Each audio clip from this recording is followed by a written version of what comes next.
బొత్సాని దెబ్బతీసేందుకు 2 కుట్రలు జరుగుతున్నాయి. Number 1, already ఎవరైతే వైఎస్ఆర్ కాంగ్రెస్ పార్టీ తరపున ఉన్న స్థానిక సంస్థల ప్రజాప్రతినిధులు కొనుగోలు చేసి వాళ్ళ వైపుకి ఓట్లు వేయించుకోవడానికి కూటమి తరపున ప్లానింగ్, ఇది ఒక కుట్ర.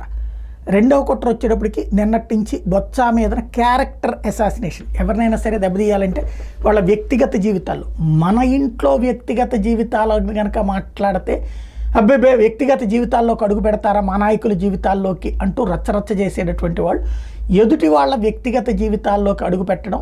బొత్స సత్యనారాయణ ఎప్పుడో థాయిలాండ్ వెళ్ళారట, వెళ్ళినప్పుడు అక్కడ ఎవరో ఒక అమ్మాయి పక్కన ఉందంట, దానికి ఒక యారో మార్కు పెట్టి నిన్నటి నుంచి సోషల్ మీడియాలో వైరల్ చేస్తున్నారు. అంటే అతను ఎవరో అమ్మాయిలతో తిరుగుతాడు అన్నట్టు ఒక character assassination, like Ambati Rambabu, లేకపోతే గోరంట్ల మాధవ్, లేకపోతే ఇప్పుడు దువ్వాడ, ఇట్లాంటి కాన్సెప్ట్తో.